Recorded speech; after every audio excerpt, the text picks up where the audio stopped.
The message arrived at a moment when it shouldn't have mattered. An unknown number, a mistake, something small and forgettable. But sometimes, when you're already exhausted, the smallest thing is enough to break you. I couldn't hold it in again today. I wish I could tell them. I stared at the screen for a long time.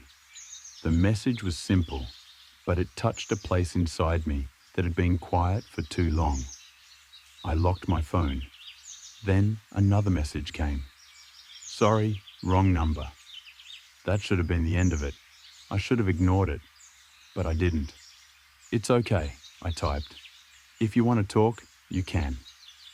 I didn't realize it then, but I wasn't offering to listen.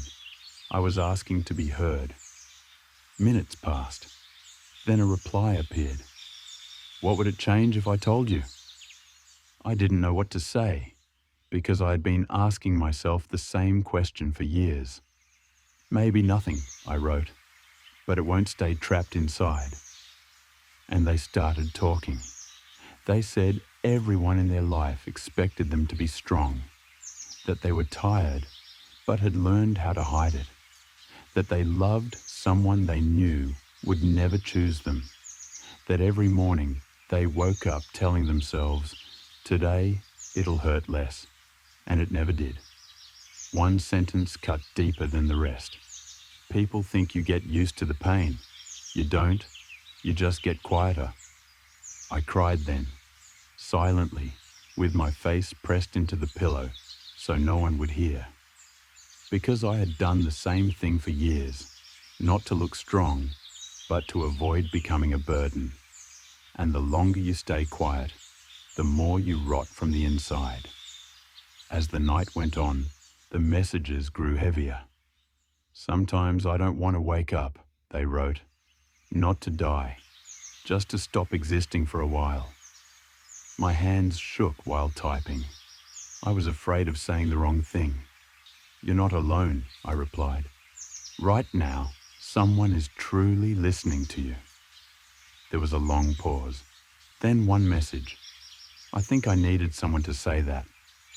By the time the night ended, we were both drained. I'll probably regret this tomorrow, they said. Maybe, I replied. But tonight was real. Then they disappeared. The next day, no message. The day after, nothing.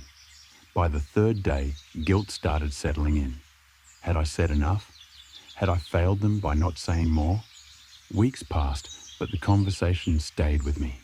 On the bus, at work, in crowds. Sometimes their words felt like my own. Sometimes I looked at myself and thought, we're brave enough to talk about pain, but not brave enough to heal. Months later, my phone buzzed again. Same number. Hi, they wrote. You probably don't remember me. I remembered. Too well. I never forgot that night, they said. But after telling someone, things got heavier. I couldn't pretend anymore once someone knew. My chest tightened. How are you now? I asked. A long silence. Then the reply. I'm alive. But sometimes that doesn't feel like an achievement. I didn't know what to say. Some pain doesn't want solutions. It just wants a witness. Their final message was short. If I hadn't sent that message to the wrong person, I'd probably still be silent. They never wrote again. But since then, I've learned this. Some people enter your life not to leave hope behind, but to show you that pain isn't lonely. And sometimes the pain a stranger knows is more real than the one your closest people never see.